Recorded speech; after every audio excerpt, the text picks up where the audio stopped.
بسم اللہ الرحمن الرحیم۔ آج میں غسل سے متعلق ایک مسئلہ بتانے جا رہا ہوں جو بہت ہی لازمی اور بہت ہی امپورٹنٹ مسئلہ ہے۔ ویسے غسل دین اسلام کے اندر ایک بہت ہی اہم اور بہت ہی لازمی رکن ہے دین اسلام کا، کیونکہ تمام عبادات کا دار و مدار وہ غسل اور وضو کے اوپر ہے۔ اگر آپ کا غسل درست اور صحیح ہے، آپ نے اپنا غسل اپنا وضو صحیح اور درست طریقے سے انجام دیا ہے، تو آپ کے باقی تمام عبادت صحیح ہے، ٹھیک ہے، آپ کا نماز صحیح ہے، آپ کا تلاوت صحیح ہے، آپ کے ساری عبادت صحیح ہے۔ لیکن آپ کا غسل اگر صحیح نہیں ہے، آپ نے اپنے غسل کو صحیح طریقے سے ادا نہیں کیا ہوا ہے، تو پھر آپ کا نماز بھی صحیح نہیں ہے۔ جب آپ کا نماز صحیح نہ ہوا تو آپ کے جو باقی اعمال ہیں وہ پھر کہاں سے صحیح ہوں گے؟ اور میں غسل سے متعلق ایک غلطی آپ لوگوں کو بتانے جا رہا ہوں، جس غلطی میں تقریباً آج کل 85% مسلمان مبتلا ہیں۔ اکثر لوگ غسل کے دوران وہ غلطی کرتے ہیں لیکن ان کو پتہ ہی نہیں چلتا، لہٰذا آپ لوگ یہ ویڈیو توجہ سے سنیں اور اس غلطی کے بارے میں آپ لوگ سوچیں کہ کیا آپ لوگ تو اس غلطی میں مبتلا نہیں ہوں۔ یعنی ہر مسلمان تقریباً ایک ہفتے میں وہ فرض غسل لازمی کرتا ہے، اگر ایک ہفتہ نہ ہو تو 2 ہفتوں میں لازمی وہ فرض غسل کرتا ہے۔ تو اگر وہ مسلمان ایک ہفتے میں یا 2 ہفتوں میں فرض غسل کرتا ہے اور اس میں وہ غلطی بھی کرتا ہے، جب وہ غلطی کرتا ہے تو اس کا غسل ناقص رہا، یعنی مکمل نہیں ہوا۔ جب اس کا غسل مکمل نہیں ہوا تو پھر نماز کہاں سے مکمل ہوگی؟ لہٰذا آپ توجہ سے سنیں۔ پہلی بات تو یہ ہے کہ غسل کے اندر مکمل 3 فرائض ہیں۔ اگر ان 3 فرائض میں سے ایک بھی فرض کسی نے ادا نہیں کیا تو اس کا غسل ادا نہیں ہوا بالکل۔ پہلا فرض ہے اپنے منہ میں پانی ڈالنا، یعنی مزمزہ کرنا، اور پانی اپنے حلق تک پہنچانا، غرغرہ کرنا، یہ پہلا فرض ہے غسل کے اندر۔ دوسرا فرض ہے اپنے ناک کے اندر پانی ڈالنا، یعنی استنشاق کرنا، اس طریقے سے پانی ڈالنا کہ وہ پانی ناک کی بانسے تک پہنچ جائے، جو ہڈی ہے ناک کے اندر اس تک آپ نے پانی کو پہنچانا ہے۔ یہ 2 فرض ہیں۔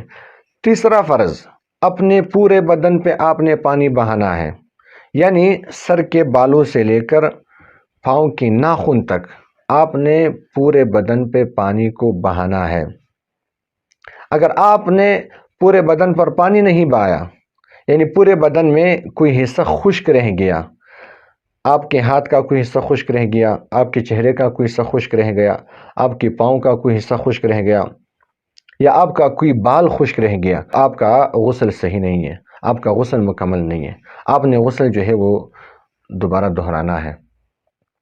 تو اکثر لوگ کیا غلطی کرتے ہیں؟ اکثر لوگ یہ غلطی کرتے ہیں کہ وہ مزمزہ تو صحیح طریقے سے کرتے ہیں، اپنے منہ میں پانی ڈالتے ہیں اور اسی طرح اپنے ناک میں بھی صحیح طریقے سے پانی ڈالتا ہے، لیکن جب وہ اپنے پورے بدن پہ پانی بہاتے ہیں، پانی تو اچھے طریقے سے بہاتے ہیں، لیکن انجانے میں وہ ایک غلطی کر بیٹھتے ہیں۔ وہ غلطی یہ ہوتا ہے اکثر لوگوں کے جو ناخن ہیں وہ ناخن بڑے ہوتے ہیں، ان کی ناخنوں میں کچرا ہوتا ہے، تو اس کچرے کی وجہ سے یہ جو ناخن اور گوشت کے درمیان جو خالی جگہ ہے، یعنی وہ حصہ جہاں پہ ناخن گوشت سے دور ہوتا ہے، کچھ فاصلے پر ہوتا ہے، ایک تو ناخن کا وہ حصہ ہے جہاں پر وہ ناخن بالکل گوشت کے ساتھ ٹچ ہوتا ہے، وہاں پانی کا پہنچانا یہ لازمی نہیں، لیکن وہ حصہ جو بالکل گوشت کے ساتھ ملا ہوا نہیں ہے، گوشت کے ساتھ ٹچ نہیں ہے، یعنی ناخن اور گوشت کے درمیان کچھ فاصلہ ہے، تو وہاں پر پانی کا پہنچانا یہ لازمی ہے۔ یہ تیسرے فرض میں شمار ہوتا ہے۔ تو اکثر لوگوں کا ناخن بڑا ہوتا ہے اور ان کے ناخنوں میں کچرے ہوتے ہیں، تو اس کچروں کی وجہ سے وہ پانی ناخن تک نہیں پہنچتا ہے۔ جب پانی ناخن تک نہیں پہنچا تو آپ کا پورا بدن وہ گیلا نہیں ہوا، یعنی ایک حصہ خشک رہ گیا۔ جب ایک حصہ خشک رہ گیا تو آپ کا جو غسل ہے وہ ادا نہیں ہوا، کیونکہ تیسرے فرض میں جو پورے بدن پہ پانی بہانا ہے اس فرض میں کمی آ گئی، کوتاہی آ گئی، جس کی وجہ سے آپ کا غسل مکمل نہیں۔ اگر آپ اسی غسل خانے میں آپ کا بدن ابھی تک خشک نہیں ہوا ہے، آپ کو جو ہے وہ یہ خیال آیا کہ میں نے یہاں تک پانی نہیں پہنچایا ہے، تو پھر آپ وہاں تک صرف پانی پہنچا دیں، آپ کا غسل مکمل ہوا۔ لیکن اگر آپ خشک ہو گئے، آپ کا بدن خشک ہو گیا، خشک ہو جانے کے بعد آپ کو یاد آیا کہ میرے تو ناخن بڑے تھے، اس میں کچرا تھا، لہٰذا اس میں پانی نہیں پہنچا، تو پھر آپ نے دوبارہ سرے سے غسل کرنا ہے۔ اگر آپ نے پانی نہیں پہنچایا، آپ بالکل بھول گئے اور وہ جگہ خشک بھی رہ گیا، تو آپ کا غسل مکمل نہیں ہے، بالکل صحیح نہیں ہے، درست نہیں ہے، جس کی وجہ سے آپ کا نماز بھی درست نہیں ہے۔ آپ کی جو باقی اعمال ہے جو غسل پر موقوف ہے وہ اعمال بھی صحیح نہیں ہے، درست نہیں ہے۔ لہٰذا اس کا بہت احتیاط کرنا چاہیے اور اس کا بہت خیال رکھنا چاہیے۔ ناخن کو بڑا نہیں کرنا چاہیے، اگر بڑے بھی ہوں ناخن تو پھر اس کے اندر کو صاف کرنا چاہیے۔